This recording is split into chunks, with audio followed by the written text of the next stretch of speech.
I am here with fellow authors, amazing Black women, Shanita Hubbard and Ebony K. Williams, for my 1 year undiplomatic conversation. So it's been, by the time this drops, it'll be almost a year, because I think it's dropping like a week before it came out. These are super informal conversations, y'all. I don't do no YouTube. I don't do no editing. Listen, I just was like, who do I want to talk to? And how can I make it happen? And sent the email to like 15 people. Everybody responded, and here we are. And so the history a little bit from why having Shanita and Ebony, besides them being amazing in their own right, is that last year we actually had a conversation in Brooklyn for, I think it was Delta Sigma Theta Incorporated's anniversary. I think it was their anniversary, or a fundraiser or something that we did. And it was such a dope conversation, but it was private, you know what I mean? Which is fine. But I was just like, man, I wish I would have recorded this and played it all the time because it was so dope. And that was 3 days after the book came out. I was most definitely tired. I most definitely did. I was like, I don't even want to go to this thing because it's all the way in New York. But I left with so much life. And so I'm happy to be able to have a quick conversation with you now, both of you, to kind of not talk about all that stuff, but also just like how you're doing, advice for publishing, all the things. And so if y'all don't know, Shanita Hubbard is all the things, a mother as well, professor and everything else. Her book, Ride or Die, A Feminist Manifesto for the Well-Being of Black Women, came out in, was it 2023 or 2024? 2022, November 2022. Oh my gosh. I didn't think it was that far from mine. No, it was November, so that's why people think it came out 2023. Yeah, okay. And then Ebony K. Williams has two books out. One, Pretty Powerful, came out in 2016, and then Bet on Black did come out in 2023. Correct. So Yeah, I remember. January. It was like right after Shanita's. Yep. Okay, okay, so I Mhm. remember that. And we're all together on Legacy Lit as well. So we have that also in common. But I just want to start with Shanita. If you had to describe yourself, how would you describe yourself to somebody? How would I describe myself? A multifaceted speaker and storyteller. Okay, okay. And Ebony? Ooh, um, a bit complicated, certainly consistent, an advocate who stands at the intersection of humanity and storytelling. Yes, definitely, Oh, that sounds definitely. perfect. I know, right? I'm just like, let That's me you, wite this. Ev. Let me go ahead and write No, this that's down, you. right? That's you. I'm That's gonna send you. her my bio. She's like, didn't I say that? Like, let me go, girl. Let me go ahead You, and give you $50. Let me give you $100 for that you line. so nice. We did say we're gonna put something on it this season. We gonna put that. We are, and it's a new month, so we can start. We can start now. So, and how are you both feeling today, Ebony? From a scale from 1 to 10, how are you feeling? I'm gonna give today an 8 right Okay. now in this moment. I'm feeling, first of all, healthy. And Hmm. in this day and age, you can't take any of it for granted. So I feel good physically. I feel good emotionally. Hmm. I'm happy to be a new mom. A little Yes. Liberty is almost 8 months. So she's brought a ton of joy, and I'm exhausted. Yeah. Brought so much joy that it Hmm. makes me feel very happy. Um, I'm newly dating, and like just like literally dipping my pinky toe in the dating pool. Okay. I will say, ladies, this is the first time in my entire adult life, which is the only life I've dated in, that dating has been a bit enjoyable for me. Mm. Maybe Hmm. we'll get more into that later. But that has been good. So I feel good right now. So yeah. Okay. Okay. And we love to hear it and see it. And I think you also, because I think you were pregnant, but it wasn't announced when we had our talk last year. Yeah. Yes, that's true. I was Yeah. early in my first trimester. Yeah. Yes. Mhm. Yeah. So we had our conversation. And then Shanita, how are you feeling today? 1 to 10.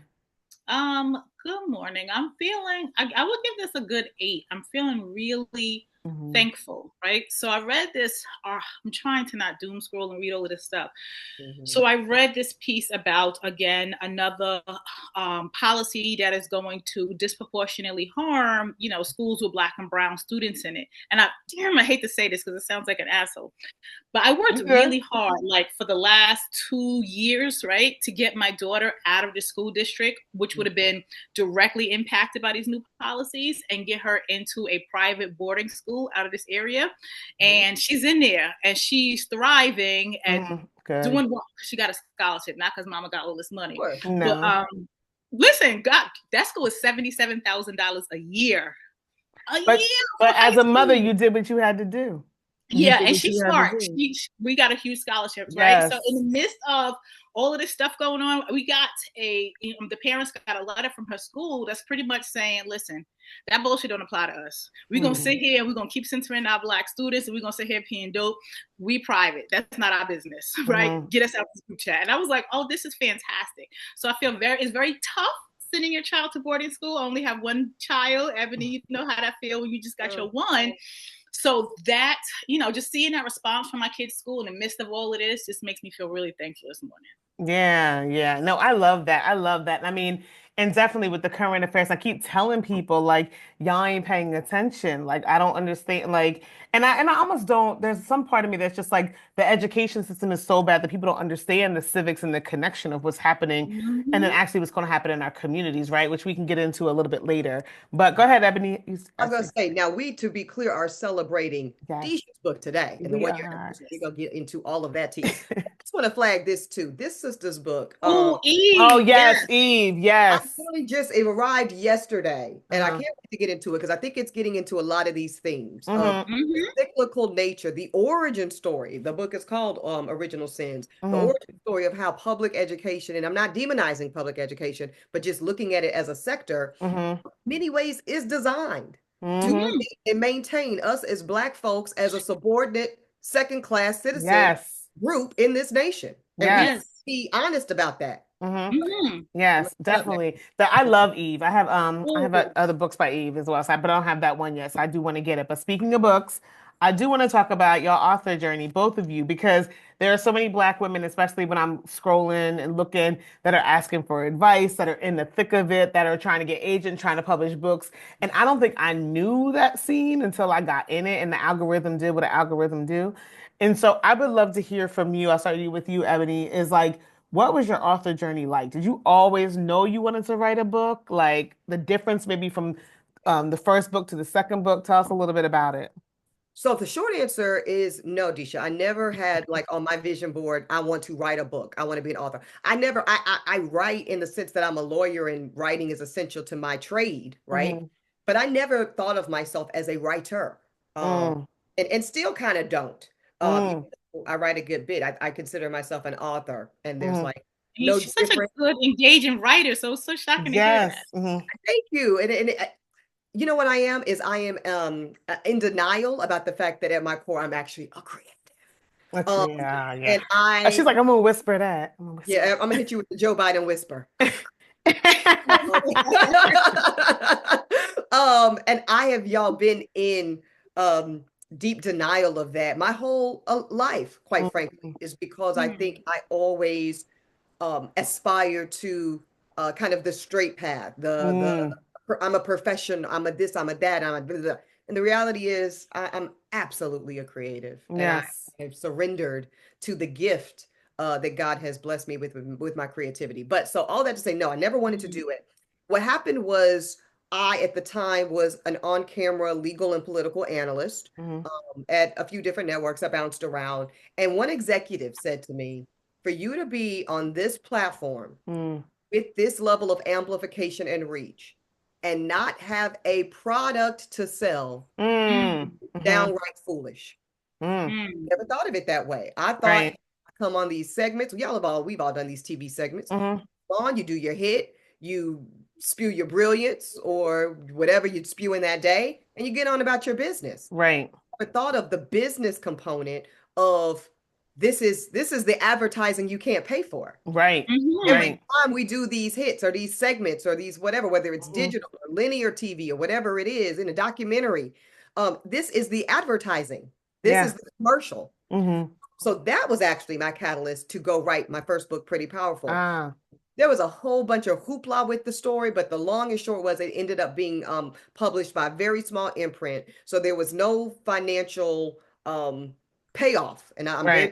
proud about that with Pretty Yeah. Powerful. I Yeah. didn't 1 cent on Pretty Powerful. But Mm-hmm. what the book did do, which was extraordinarily valuable, it was a marketing tool that Yes. allowed me to then go on a speaking tour that Mm. allowed Mm-hmm. me to do other speaking engagements. And it was fundamental to me really broadening out my impact and my presence Mm-hmm. in media beyond just the law and just the politics. It was Right. it was my entree into being a cultural commentator, Mm, somebody who has something to say about womanhood, about mm-hmm, Black womanhood. So mm-hmm, I'm very grateful to Pretty Powerful for that. Totally different case with Bet on Black. Like you mm-hmm, said, all legacy lit sisters. Shout out to the brilliant Krishan Trotman, our editor. And when Krishan acquired Bet on Black, it was a game changer. We're with one of mm-hmm. the top That's publishing houses right. in the world, Mm-hmm, under the Hachette imprint of Legacy Lit. And I just felt, the support of having an editor like Krishan. I wrote with a brilliant kind of like writing editor, Clarence's last name is escaping me, but I'll come back to it. mm-hmm, Anyway, it felt like, and like I remember right when Shanita's book came out, I got tapped by the team at Legacy to join her in Mhm. a virtual talk back. She mm-hmm. did the same when my book came out. It's like you become a Right, part of the community. right, That was a really different, Pretty Powerful, frankly, was a bit isolating. Um, right. I put it on my back and I did it and I delivered it and promoted it and did all that by myself. And, Mm-hmm, that's the get it out the mud model, which right. worked. But with Legacy Lit and Bet on Black, there was a lot of getting it out the mud. I don't want Yes, to romanticize it, but yes, there was some sense of being a part of a label, if you will, yeah. some community, Mhm. and Mm-hmm. that was a really wonderful experience. Yeah, definitely. And I feel that because I look at people who self-publish and I'm telling you, I think that they are heroes. Like I'm just like good for you because I don't even know like the passion and the love that you have for your art and your words to self-publish. I think is phenomenal. So I do try to support especially Black women that are self-publishing. But like to have that Hachette backing was just like it gave me Mhm. breathing room. I think it was for me, it was breathing room, because I'd never done it before, So Shanita, how about you and your author journey? I love this question, right? Because it reminded me of a skill that I was using on my author journey that I need to incorporate now. I always knew that I wanted to be an author. Even, my background is a nonprofit. A million years ago, I was a whole therapist, y'all, for 6 years, had clients and everything. Mm, And then I I don't think I transitioned knew to that. Did not know so that. it yes, so long ago. Girl, I burnt out. Um but I transitioned to a different nonprofit and started to do like some alternative to incarceration for low level offense work in New York City and like running a Mm, program over there. But this dream of being an author always lived inside me. So mm, fast forward to, I'm starting my writer journey and I had those blinders, those horse like blinders on. And back then, this was when like Black Twitter was hot and mhm, all of these dope writers were talking about how hard it was for Black women to get book deals and that mm, Black women, don't get book deals for this amount and we don't do this and we don't do that. And multiple things are true at the same time, right? The mhm, numbers show us that we're not a large, I think it's like after 2020 when white people realized racism was real that year, the number of Black and brown people who are published jumped to a whole whopping 6.2% from like 5 point something, right? mm. Oh, And it's So probably that is down now, to be honest. It's probably down. right. It's probably definitely back down. Right. So I remember like having blinders on. It's almost like they were saying that, but in my head, I was like, that don't apply to me. I'm just Yeah, going to keep right. hustling and keep writing. And I just kept, pitching stories. And then I ended up becoming a contributing writer pretty regularly for like the New York Times and the Mm, Guardian and Essen, like all these other yes. places. And That's again, where my I first read you. I think I first read you in I think it was Essence. Oh, Yeah, good. it I was love Essence. Essence. And then Hmm. in my head, I was like, I'm going to sign with one of the big five. I'm going to have a Black woman editor. I'm going to Hmm. show up as fully myself and I'm going to get, at least six figures. When everyone around me was Wow. saying that that's That's not right. even possible, I literally didn't internalize. Hmm. I focused on the work, had faith in my gift, and just knew that God would open up doors. Hmm. And I knew I met Krishan. I knew I wanted to be there. This was before she had the imprint of Legacy Lit. She was just Ah. with that. Hmm. So we ended up connecting, and yeah, like the rest is history. I gave her I can't think of the name right now, but when you exclusive look, right? So she Yeah. got a certain amount of time to look at the proposal before we go out to market. So gotcha. we did some Yeah. negotiating. And she offered us, we ended up on a rate that was like, okay, this is fantastic. So my agent was like, we could take this to the market and get more. I'm like, no, I'm good. I got the Ah. Black woman editor that gets me. I don't have to describe my personhood. I'm literally checking off Yeah. everything on my list, and I'm coming as my full person. I'm not watering down anything. So yeah, of course it wasn't easy, but I think the biggest thing for me was to not internalize these facts as my reality. Like those are Yes. facts, but that doesn't have to be my reality. That's This right. is not easy, right? But we're here. That's right. And I think that's so important to say because I feel like people will, and then they're not all trying to be harmful, right? But they will pour into you their limitations. Right. And you're just like, no, I actually like, no, I'm not even going to answer that or entertain that because I know that was meant for me by my higher power is meant for me. And it may take me a while. It may take me, I mean, to go around the mulberry bush or whatever it is, but I'm going to do it. You know what I mean? And I think that all of us are proof of that, not just in the author journey, but in our life journey in general. I think Black women are proof of that as well. You know what I mean? Like we are the greatest gift on this earth, no matter what we have to go through. And I look at it like, but look how spectacular we are. And not just, you don't got to publish a book to be spec. Listen, you breathing. Yeah. Like you breathe in. So to be clear, like I'm not about that classism. You got to do X, Y, Z to do that. But I do want to ask though, Ebony, with your book, why was it so important you with Bet on Black? Why do you feel like it was so important to write that book? And what was the significance for you and the significance then and now? Has it changed any? And how do you feel about that now? Ooh, yeah. Okay, so two things. The significance of Bet on Black for me published in January of 2023. So let me pick up where Shanita left off. There was obviously a moment in 2020. Damn, kids running around in the background. Living having I'm company. like, well, you got one. I'm like, you got one. What you be she running around? Yeah. No, it's neighbors. Okay. So 2020 hits, and it's as if for the first time in the lexicon of this nation, there was any kind of public acknowledgement of the fact that the Black experience is one worth acknowledging, is how we frame that. And in that moment, a wonderful thing happened that we did see an uptick of Black publishers and Black writers and authors and Black storytelling. Great. A lot of it, rightfully, absolutely rightfully, was our Black traumatic experience in this country.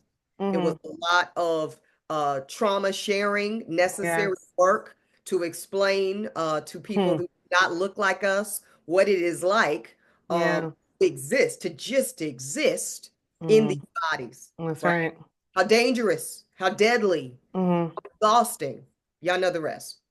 And in the midst of that, Disha, I thought it was so wonderful, so wonderful. And also, I didn't want that to be the totality of our story. I was very insistent on not allowing, not permitting this moment to singularly define the entirety of the beauty and the joy and the awesomeness of Black identity and the Black experience, even in America.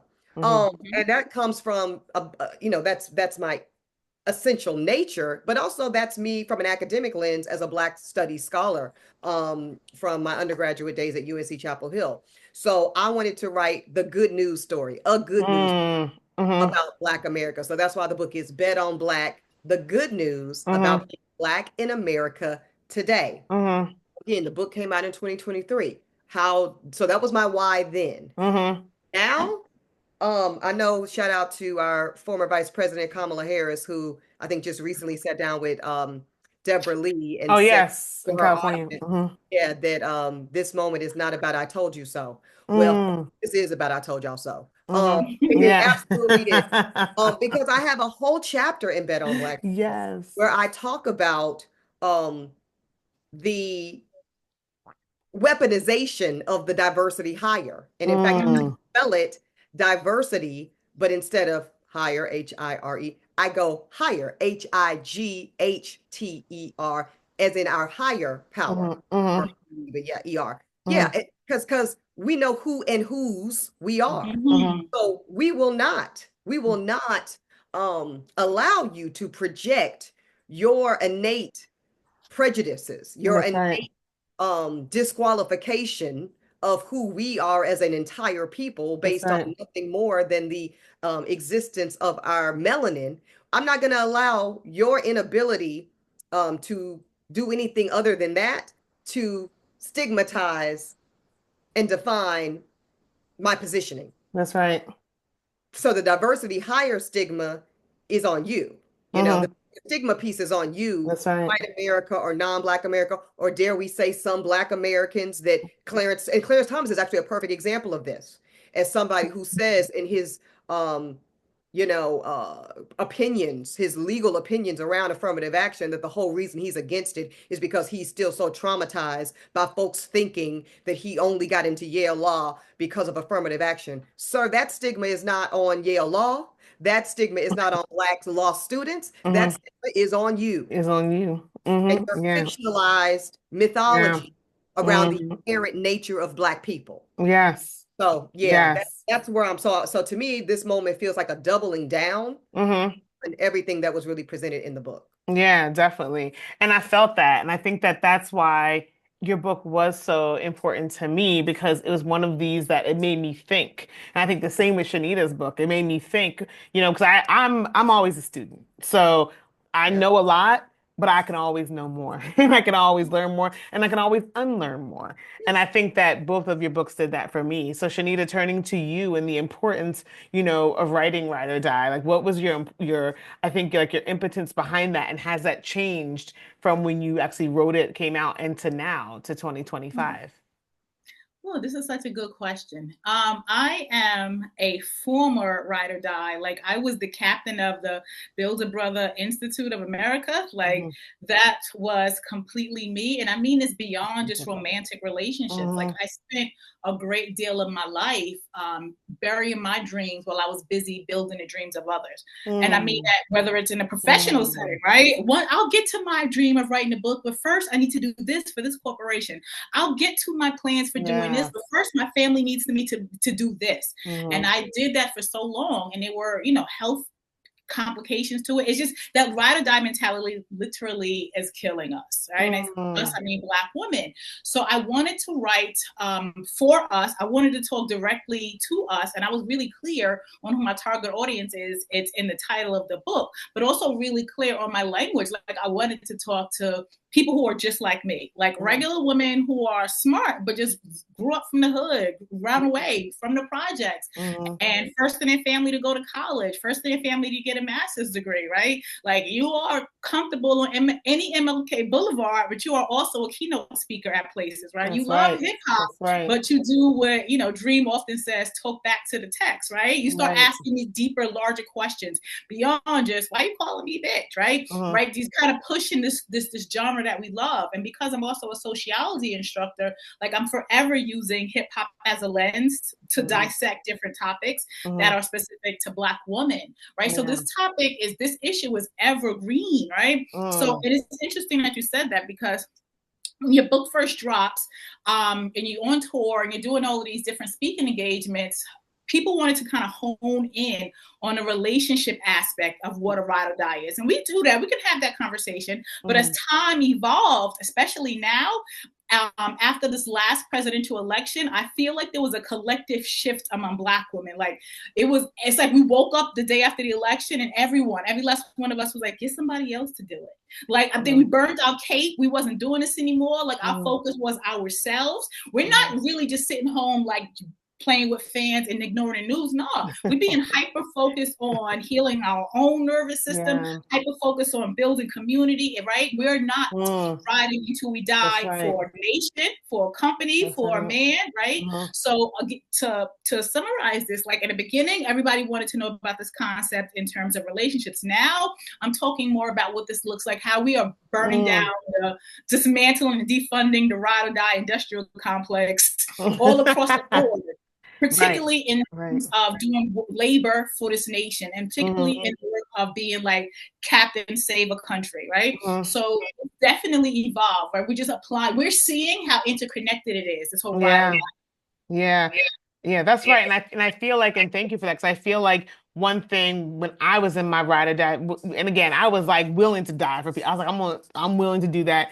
I also noticed that all the other people that were standing behind me, in a sense, in Mm. private, in public, they would not acknowledge, they would be like, like, yeah, you know how Disha is. So it was one of these things where I was like, y'all, I'm riding and dying for people that aren't even, Mhm. y'all don't even have my back. Like, y'all ain't even in the passenger seat. Like, y'all ain't even like, but you want me to be the crusader. Like, you want me to be the one to go. Like, Disha gonna say something, but here you go somewhere, not recommending my name, not helping me out, Mhm. nothing. And I just was like, I think that's when I kind of was just like, what am I doing? Like, why am I doing this? And it also has physical implications of my type 2 Mhm. diabetes and other things where I'm just like, all of this put me in a space in which I'm not taking care of myself. And we are one of one. You know what I'm saying? So it's one of these where I was like, I have to kind of I have to unlearn that, and I think that Mhm. that's again, like, your book helped me do that. And so, Ebony, I would love for Can you I to, ask, can I oh, no, just no, tap go ahead. Yes, no, go real ahead. quick about Shanita's Conversation. book? Hmm. Because I just recommended it to a good girlfriend of mine just last week. Just literally last week. I said, girl, I went and got it off my damn shelf. I said, let me tell you something. I need to get this right here. She got it right there. Mhm. I That's said, yeah, right. yeah, let me tell you what you need. Because it was so obvious to me that she was still under the spell of feeling Spell. that Good she way to put it. needed to be willing to die um, to be loved. And so Mm, it was in the context of the mm, romantic piece. And I think in this moment in 2025, where we've got so many podcast bros of all the colors, we've got so many gentlemen with microphones asking what women are bringing to the table.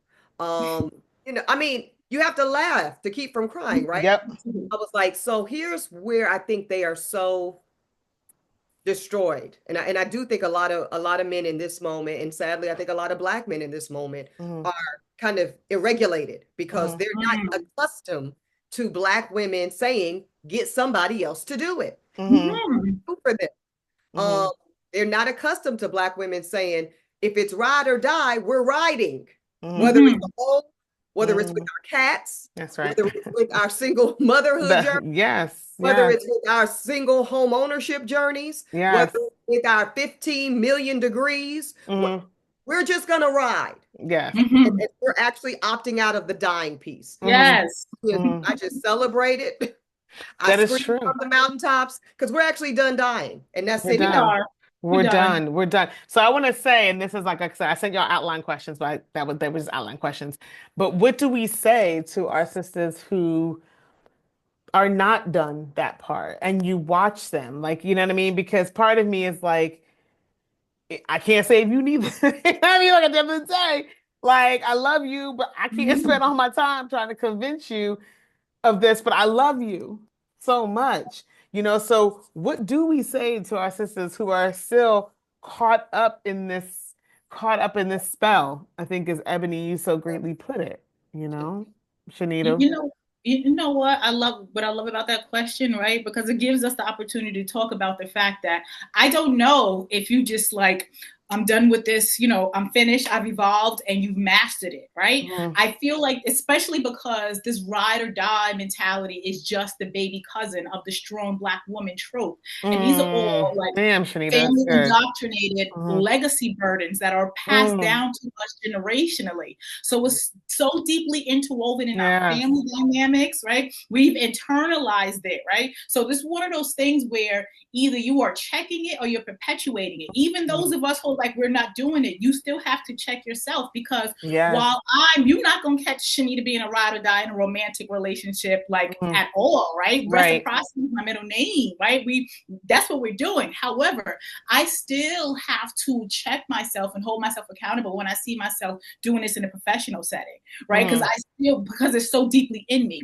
mm, So in terms of sisters that are still there, I don't know if it's one of those, it's kind of like being on a healthy journey physically, right? I don't know if you mm, ever mastered it. What you can master is great habits that will help you perpetuate good health. So in mm. terms of that, we're constantly working on this and Yes, checking constantly. ourselves That's and right. making sure that we're growing. So Hmm. I wouldn't say to a sister, come over here, come be like us. It's like, hey, let's do this together. You're right here. I'm just Hmm. at a different That's right. place. We Right. all working on this stuff for the rest of, for as long as there is Mm, misogyny in this world, we are going to be having to work on that and and kind of checking ourselves and making That's sure right. that we're not operating in that mode. So it's something where we're all in this together, but we're just at different places. And if I Right. can help you be in a different place, let me do that. And Right. you can help me too. Like if you see me in That's one right. area of That's my life right. operating like that, call me out on it. 100%. Listen, I am the queen. Listen, let me know.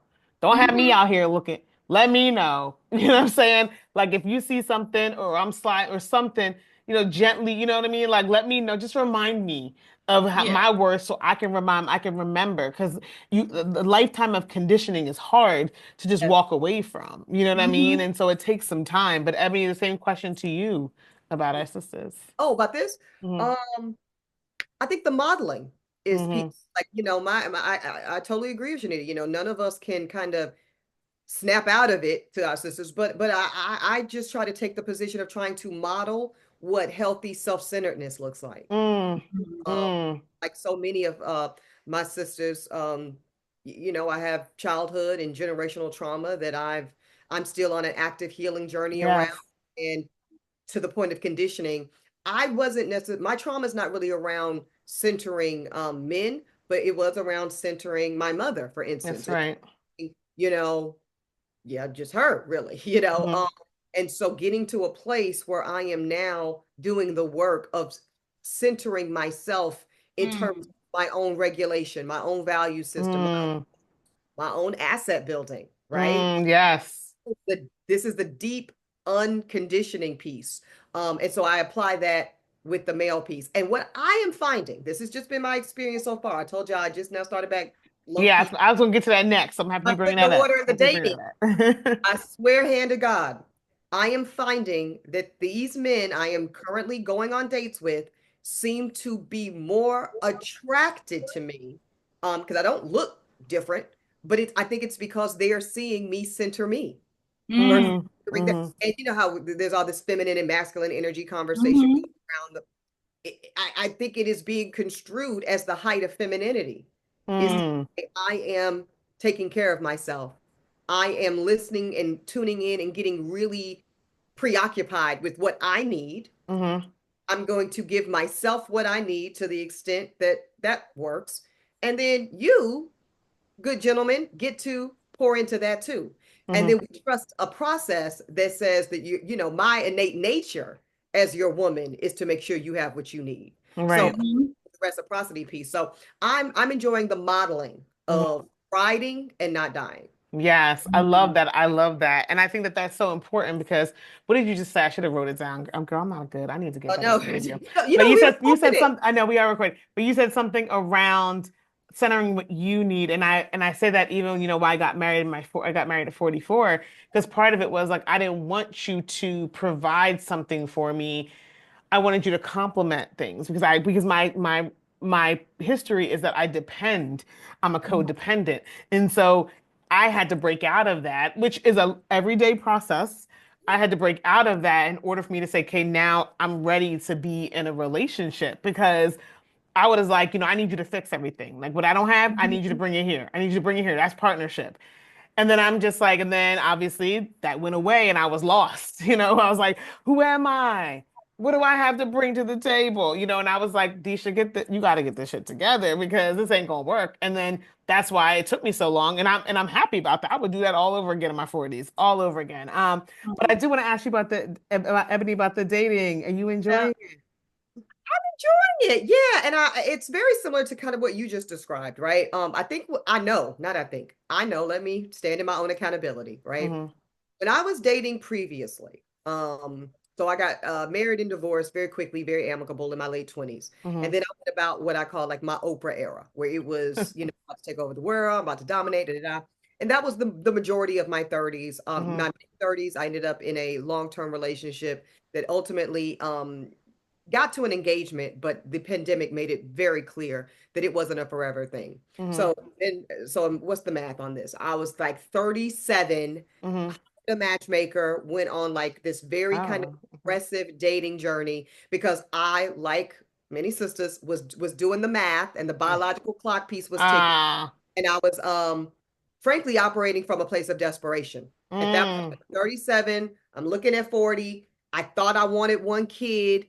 I hadn't bought a house yet. I'm like, oh my, I'm in the city. And I was basically low key dating in an objectified posture of men, Mm, looking for a man in some ways to save me. And it mm, looked like we normally think of that posture looking, because I was working and had my high earning job, and I'm, building this kind of public front facing career. But right. underneath all of that, I very much was trying to recruit Mm-hmm. a Mm, man mm, to be able to leverage his patriarchal advantage, and any other social constructed advantages that I felt I needed in order to yes. be safe in this world, that Oof. I felt I needed in order to have desired impact in this world. And it took Yeah. therapy for me to own that. But that is the Mm, posture in which I was dating before. yes.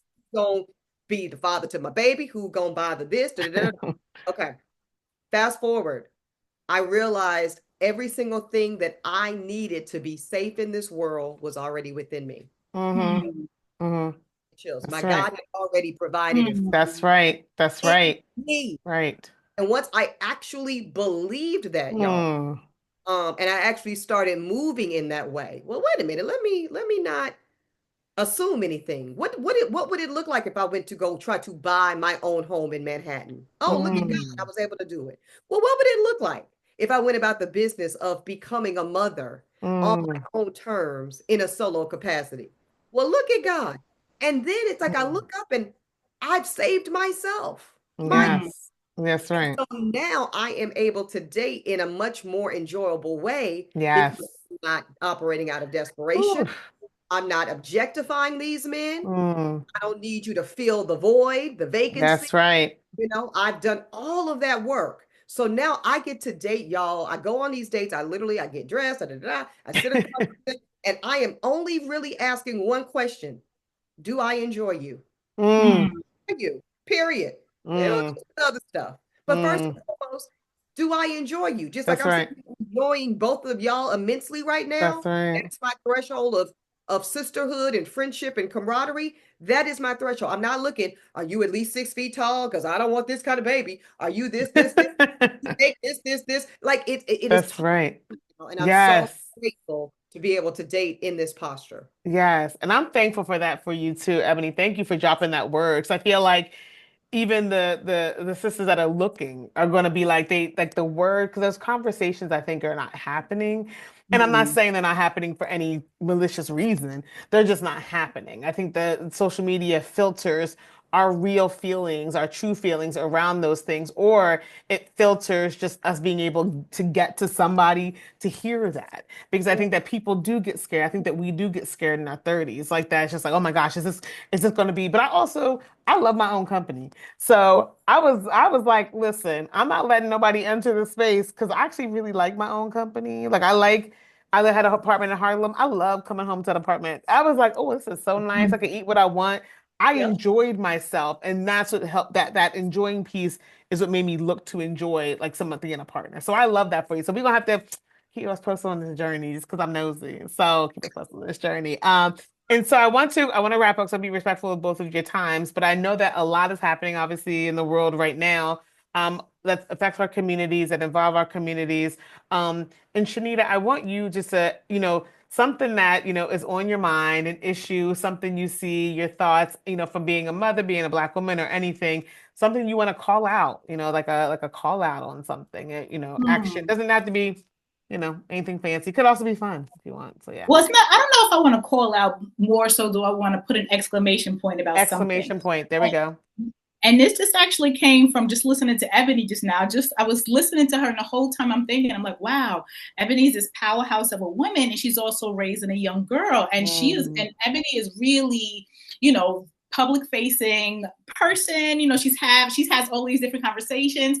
I'm like, I wonder if she's ready for when she's going to start having these conversations with little baby Liberty, right? Because it's mm, going to happen. Like when you raise a free Black child, yes. you have to prepare for what that means, as a Mm, mother, right? And for what that means is that child is going to come to you with questions. So mm. my daughter, like, it's free Black child. Sometimes she's coming to me with questions. She's 15 now, and I'm just like, oh my God. So that's the thing I want to put an exclamation point Yeah. around. Let me give an example. Like we always talk about raising these free Black children. Make sure you're a free Black parent, baby, because you got to Yes, be able to handle these that's type of right. discussions. Say My That's that. daughter right. asked me, like I'm trying to say this carefully because I don't really speak too much about, her dad publicly. So I'll just kind of say it carefully. So she asked me a couple of questions multiple times. Like, so he's like 6 years older than me, which didn't seem a lot. And she was like, she kept saying, Mom, you don't think that was too old? And I was just like, no, not really. And then Mm. she came to me one day, she said, Mom, I just mean in terms of his experience with the world allowed him to manipulate you. You never thought about that? And I was just like, right? So Oh, she's asked questions like, you guys are so different, especially in terms of, I was like stuck. I was like, what? So look then at Ebony is like, what? so she asked me one day, she said, she said, you guys, you and my dad don't seem like you guys would even know each other. How did y'all even get together? And then I explained to her, I said, there was years when I truly believed that I had to show my love through labor, right? And just making sure that this person is happy. I never thought about Ooh, reciprocity. Shanita. I was like, Ooh, I never thought Shanita. about reciprocity. I was just like, the goal was to just be with him and he's happy and I'm going to build this man because this is what we do for our strong Black kings. And I think I knew that he needed me. So that was enough for me, right? And I felt like the role I was supposed to play because that's what I see modeled a lot of times. So she just looked at me, she said, that's the saddest thing I've ever heard. I can't even imagine that scenario. And I was like, that should be the saddest thing, right? Look at Ebony's Ebony is like, You need to be doing the life coaching. Shit. I know. So I appreciate her. I appreciate her being able to express that. That's a testament to to the way you mothered her. It's tough, girl. It's I tough. know, but it's a testament. So we talk about like dating because I remember when I was her age, the rule was just you can't date, and I'm like, this is unrealistic. Not just because she's in boarding school, because Mo, we all been 15. She gonna like somebody's son, right? So we talk like her, Yeah. Yes. Yeah. So we talk about, so I'm really candid. I'm like, Jordan, like you can't bring home a guy that's not this, that does this, that this. She was like, Mom, where would I meet those type of people? I don't understand what you were doing where you met those type of people, but I don't understand where do you think I would be to meet them? I'm just like, she said, that's not even my standard for friendship. I was like, right. She's so, wow, I'm impressed.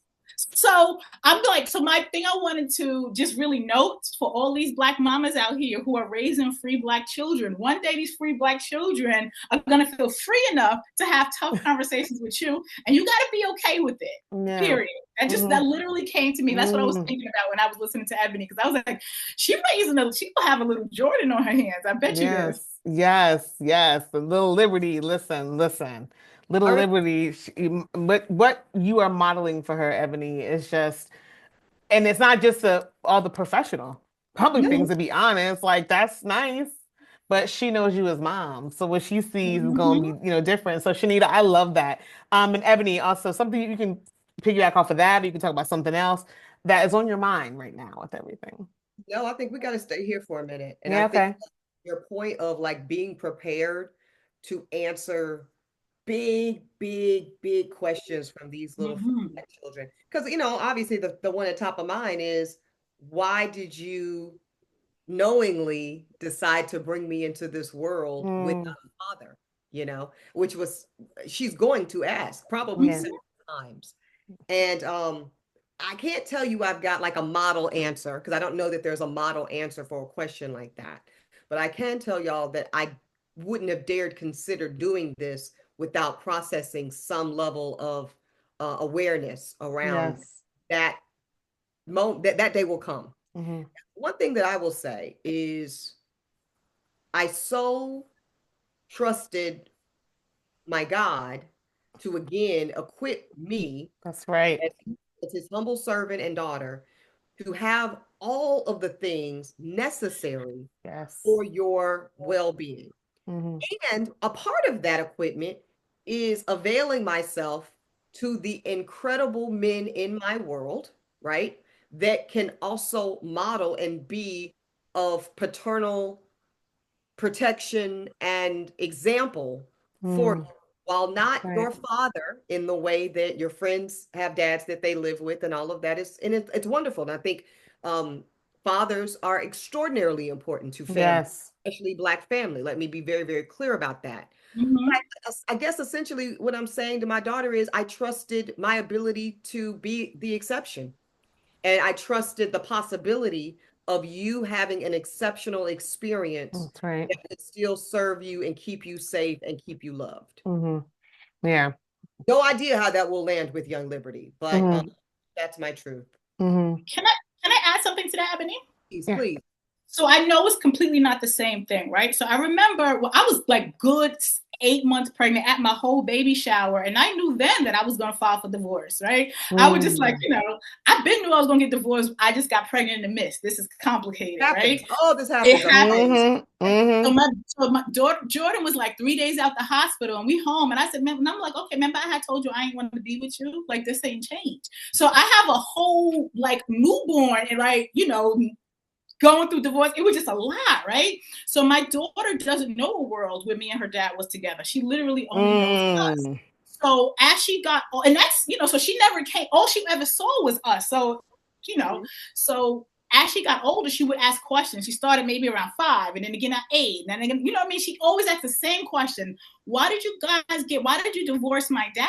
What happened? Mm. And I want you, Ebony, to be open to the fact that your answer will change. And it's not because you're lying, it's because you're evolving, right? Hmm. If somebody asks me That's like right. year 4 after the divorce, I will give the reasons as to how I saw them. But by Hmm. year 7, I evolved and I grew. So I can look at Shanita very differently. Like I look Hmm. at that bird's eye view and this is where I was. This contributed to That's it. right. If you ask me today at 15, my answer is going to be different to her because I Mm. see different variables that I never considered. And I was too close, to zoom out and be more That's objective. right. So be Mm. open to the fact that baby Liberty will ask you that, but you're not going to have a cookie cutter answer, and it's going to change because you're going to be like, you know what?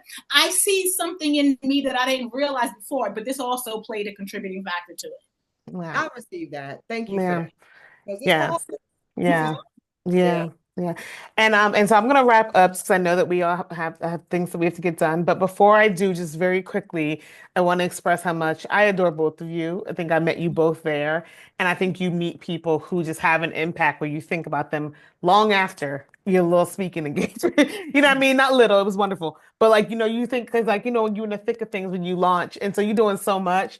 And I was just like, I wish I lived either in New York to see Ebony more or where Shanita is in the hills to see her more. Like I was just like, they're just people that I feel like I met the season I needed to meet both of you, and I thank you for that. And not just obviously what you brought to me that day, but just even observing how you continue to stay true to who you are, despite, just obviously things against attack Black women, but also just even just the way Black women move within ourselves sometimes of like not going with the crowd here or not, Shanita, you and I had a conversation about some stuff earlier this week.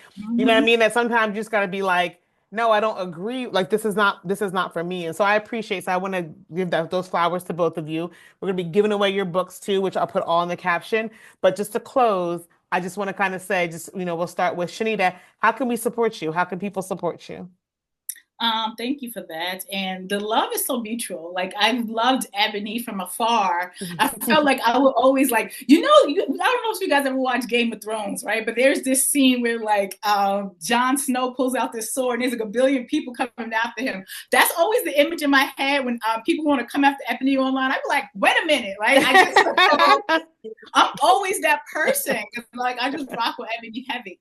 And the same thing with you, Disha. Like I have so much respect and admiration for you as a person, as an author. Thank you. So this is my pleasure to do this. Of course, you can support me by buying the book. These sales Yeah. matter. But also, one of the things that I've done, this is heartbreaking to say, this got canceled. I designed a series of workshops around defunding the ride or die industrial complex, right? And it's a workshop and training that's applicable at work. It's applicable for college students, and it's great. And I was in talks of doing this for a large HBCU, and they lost their funding because I had anything to do with DEI. So I don't know. Keep my name in the mix when it A comes to hundred speaking percent. Oh, engagements, always. And prayer and workshops, and praying all on of that that. too. And I put something on it. You get 10% for referrals. There's something on it, yes, and I'm definitely gonna pray on that as well. But yeah, but Thank we'll be in you. touch because I'm about those opportunities for us. So for Yes. sure. And thank you for your kind words, Ebony. Yeah, for me, it's really just prayer right now, Yes, and we got you. getting to know the joys and the perils of motherhood in real time. I just ask for prayers for my health, both physical and mental, and thirdly, emotional, and prayers for just well-being Yes, and I do feel like I'm in a season of joy. It's not perfect, Mm. there's things, of but I just course. feel like there has been more joy in my life in the last year. Mm, Mm. And there's also been some heartbreak. So let me not oversimplify that. But I mm, feel like the heartbreak I've had, and the breakthroughs I've had, and the boundaries I've have mm. established have been a part of what the joy can consistently look like. You That's know, right. Mm. I am really doing the work in real time, and I'm getting the support from Mm, my sisters, Black women, y'all too. I mean, it's so 100. crazy. Like Shanita said, like we have been fangirling mutually from afar. And then Disha, I have to admit, like I didn't really know a lot about your story. Hmm. We met that day, and then by reading the book and really, I love when I see a Black woman who does it on her terms, Yes. Mm. ways that are so shocking to the general perceptions of what we think it must look like, Yes. we think it must go like. Yes. And then when we see one another in community with Hmm. folks that we wouldn't necessarily quote put together, Yes. Mhm. makes me smile. So Yeah. I love Yes. y'all and just keep me in prayer. Of course. And thank you Absolutely. both so very much. I'm going to stop the recording, me, my professionalness.